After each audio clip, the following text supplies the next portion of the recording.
한신교회 이중표 목사님은 하나님의 은혜로 삶을 아름답게 마무리하여 죽어서도 행복한 사람이 되셨는데요. 이중표 목사님이 만나신 좋으신 하나님을 한번 만나보세요. 나는 고등학교 시절 18세에 영양실조로 폐결핵을 앓았다.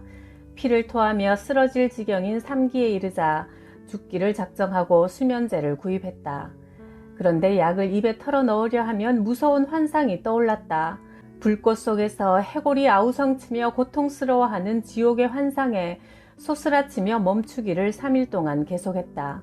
중학교 3학년 때 교회 다니는 친구가 내게 예수 믿으라고 전도하며 누가복음이라는 작은 쪽복음을 건네주었다. 평소 책 읽기를 좋아한 나는 그 작은 책자를 단숨에 읽었는데 누가복음 16장의 부자와 거지 나사로 이야기가 마음에 강하게 남았다.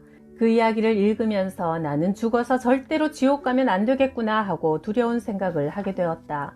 이것이 계기가 되어 스스로 목숨을 끊겠다는 생각을 단념하고 교회를 찾게 되었다. 날로 죽어가는 나를 안타깝게 여긴 친구가 이웃마을에서 열리는 부흥회로 인도했다. 부흥회에서 혹시 네 병이 나을지도 모르잖아 라는 친구의 권고에 귀가 솔깃해진 나는 시별이 떨어진 상서교회를 찾았다. 교회에 처음 간 그날 내가 처음 들은 말씀이 마태복음 11장 28절이었다.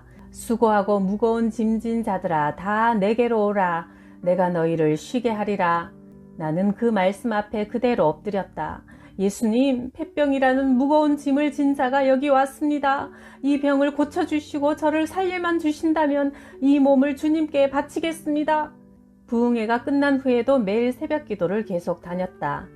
6개월 후 폐의 구멍이 막히고 각혈이 멈췄다. 나는 하나님께 약속한 대로 신학을 공부하여 목사의 길을 걷게 되었다. 나는 1965년 한신대학을 졸업하면서 기도했다.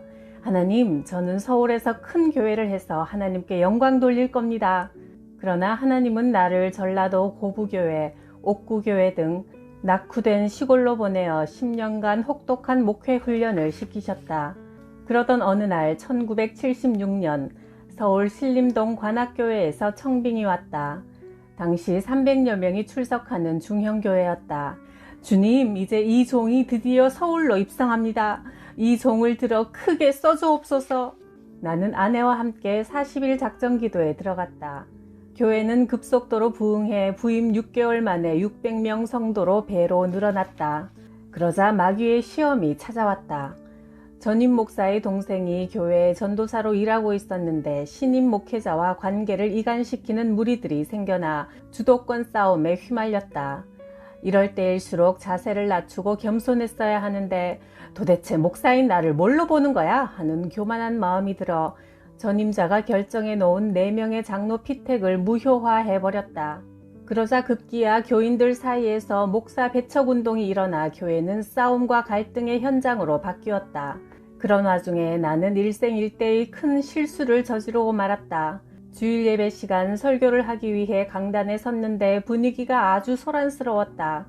평소 나를 반대하는 사람들은 아예 설교를 들을 생각조차 하지 않고 특히 성가대석에 앉은 청년 한 사람이 의도적으로 수군거리고 잡담하며 나를 무시하는 불손한 태도를 보였다. 나는 분노가 폭발해 손에 들고 있던 성경을 그 청년에게 던져버렸다. 그런데 성경책은 애꿎게도 그 옆에 앉아있던 여학생의 이마를 때려 피가 흐르기 시작했다.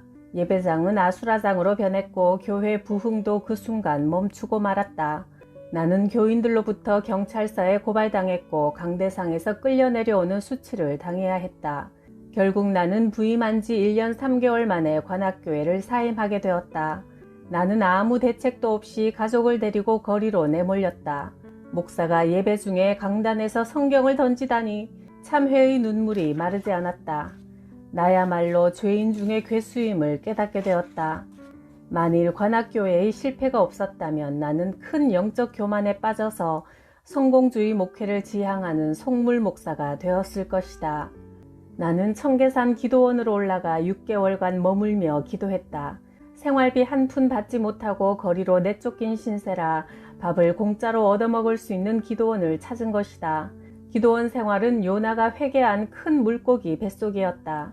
나는 청계산 중턱에 있는 바위 하나를 붙잡고 기도하기 시작했다. 영적으로 교만하기 이를 데 없는 나 자신을 내려놓고 탄식하며 회개했다. 당시 나는 교회를 부흥시키지 못하는 목사가 이상하게 보였다. 도대체 목회를 어떻게 하길래 교회가 매일 저 모양이야? 하고 동료 목회자들을 비판했었다. 그런데 정작 나는 예배 시간에 성경책을 집어던져 교인의 이마를 깨고 멱살을 잡혀 결국 교회에서 내쫓기는 목사가 되지 않았는가. 그제서야 나는 어려운 여건 속에서 묵묵히 목회하는 목사, 적은 수의 교인이지만 끝까지 교회를 지키는 목사는 참으로 위대하다는 것을 인정하게 되었다. 그렇게 철저히 회개하며 기도하던 어느 날 친구 이윤식 목사를 만나게 되었다. 신반포 지역이 한창 개발 중이니 비전이 있을 것이라며 개척교회를 하라고 했다. 그 무렵 아내가 이상한 꿈을 꾸었다. 우리 부부가 신반포 아파트 단지로 들어서자 경비 한 사람이 문을 열어주었고 그 안으로 들어선 내가 막대기로 문을 두드리자 양떼들이 쏟아져 나오더니 부쩍부쩍 살이 찌더라는 것이다. 아내와 함께 신반포를 찾아가서 둘러보니 넓은 땅에 아파트 공사가 한창이었다. 갑자기 내 가슴이 벅차올라 나도 모르게 거룩한 땅이라는 탄성을 지르며 그 땅에 무릎을 꿇었다. 내가 목회할 땅은 바로 이곳이다. 오 주님, 이곳으로 인도해 주셔서 감사합니다. 주님, 제가 어떤 교회를 개척하기 원하십니까? 성령께서 감동을 주셨다. 한국 민족을 신자화하라. 한국 민족의 신자화? 나는 교회 이름을 한신교회라 지었다. 반포에 세워진 아파트 입주가 시작된 시점에 1977년 6월 5일 신반포 1단지 어린이 놀이터에서 반포 한신교회 창립 예배를 드렸다. 아파트에서 시작한 가정교회가 곧 차고 넘쳐 시끄럽다는 민원으로 쫓겨날 처지가 되자 나는 청계산 기도원에 들어가 다시 금식하며 기도에 매달렸다. 상가를 얻으려면 최소한 500만 원의 전세금이 필요했다. 나는 솔로몬처럼 1000번의 기도를 드리기로 하고 성냥갑을 옆에 놓고 주님 500만 원만 주십시오 기도할 때마다 성냥 한 개비를 옮겨 놓으며 솔로몬의 1000번제를 흉내내기 시작했다. 솔로몬의 1000번제를 기쁘게 받으시고 응답하신 주님, 제 기도를 들어주옵소서. 이렇게 밤새 성냥개비 1000번제가 끝나자 먼동이 터오는데 그때 하나님께서 말씀하셨다. 내가 너에게 무엇을 해주랴? 나는 지체 없이 외쳤다. 예, 주님의 몸된 교회를 세우려는데 돈이 없습니다. 500만 원만 주십시오. 그러자 응답해 주시리라는 감동이 몰려와 집으로 돌아와서 아내에게 그동안 무슨 전화가 없었냐고 물었다. 아무런 전화도 없었다고 하자 나는 지금부터 아파트 문을 활짝 열어두라고 했다. 아니나 다를까 오후 2시쯤 동신교회 서집사가 찾아와 말했다. 우연히 아파트 단지 입구에 세워둔 한신교회 간판이 보여서 한번 와봤어요. 그런데 목사님 좀 피곤해 보이시네요. 무슨 일 있어요? 나는 기다렸다는 듯 대답했다. 예, 어젯밤에 철야 기도를 했습니다. 왜요? 돈 500만 원이 없어서요. 그리고는 성냥개비 1000번째 이야기를 하자 서집사는 불쑥 안주머니에 손을 집어넣더니 봉투 하나를 꺼냈다. 목사님, 제가 사업자금으로 돈을 빌려오는 길입니다. 목사님 먼저 쓰십시오. 그렇게 기도가 응답되어 한신교회는 18평 상가교회로 확장했고 1998년에는 분당 한신교회를 완공하여 입당하게 되었다. 그 후 내가 전국에 직접 교회를 세우거나 개척을 지원한 교회는 100여 교회에 이른다. 내 삶에 일어난 이 모든 일은 하나님께서 태초부터 예정하신 일이라고 믿는다. 하나님은 우리의 머리카락 하나까지 세는 분이다. 우리의 과거와 현재, 미래까지 꿰고 계시면서 삶을 가장 아름답게 인도해 주시는 분이다.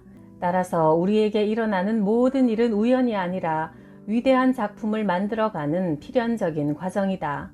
하나님은 창세전에 나를 아셨고 하나님의 자녀로 택하셨다. 그러나 인간의 구원과 관련하여 하나님 예정의 결과는 인간으로서는 다 알 길이 없다. 그것은 오직 하나님의 선하신 뜻에 의한 자유로운 결정이며 전적으로 하나님의 주권적인 영역이기 때문이다. 너희는 하나님의 은혜로 믿음을 통해 구원을 받았으니 이것은 너희에게서 난 것이 아니요 하나님의 선물이라. 에베소서 2장 8절. 하나님이 미리 아신 사람들을 택하셔서 자기 아들의 형상과 같은 모습이 되도록 미리 정하셨으니 하나님은 이미 정하신 사람들을 부르시고 그들을 의롭게 하시고 또한 영화롭게 하셨다. 로마서 8장 29, 30절. 나는 2004년 8월 서울 아산병원에서 이승규 박사의 집도로 14시간에 걸쳐 담관암 수술을 받았다. 암세포가 퍼져 있는 담관과 간의 40%를 절제하는 큰 수술이었다. 교인들은 세 팀이 하루씩 40일 금식 기도를 하며 신유의 은혜를 간구했다. 지금까지 살아온 세월에 히스기야 왕처럼 여생 15년을 더하여 80의 수완을 누리라고 기도했다. 그러나 나는 성경을 펴들고 히스기야가 연장받은 15년 시간 동안 진정으로 하나님께 영광이 되었는지 자세히 살펴보았다. 그러나 히스기야는 생명을 연장받은 다음 교만해졌고 하나님의 은혜에 보답하지 못했다. 병이 나은 후 2년 만에 아들 므낫세를 낳았으나 양육에 실패했다. 왕위를 이을 후계자를 얻은 마음에 들떠서 그 아들을 너무나 애지중지하다가 하나님과의 관계를 잊어버렸다. 그는 아들에게 신앙의 바른 모범을 보이지 못했고 므낫세가 아버지의 뒤를 이어 왕위에 오르자 그는 아버지가 패했던 산당을 다시 세워 백성을 우상 숭배의 길로 이끌었다. 이스라엘의 왕들 중 가장 악한 왕이 되어 하나님의 마음을 근심하게 했다. 단순히 생명을 연장하는 것 자체로 하나님께 영광이 되는 일은 아니었다. 무엇보다 히스기야는 병에서 회복된 후 축하차 방문한 바벨론 왕의 사절단들에게 국고에 있는 보물을 보여주며 자랑하는 어리석음을 범하여 훗날 모든 보물을 바벨론에게 빼앗기는 비극을 초래했다. 오래 살면서 죄를 더하는 것보다 조금 일찍 세상을 떠나 하나님의 영광을 가리지 않은 편이 좋을 수도 있다. 죽고 사는 것이 문제가 아니다. 병 고치고 더 살아도 자신을 위해 살면 헛된 인생일 뿐이다. 그래서 나는 살아도 주를 위해 살고 죽어도 주를 위해 죽기를 기도했다. 주님을 사랑합니다. 주님과 함께 천국에 있기를 원합니다. 저를 데려가 주옵소서.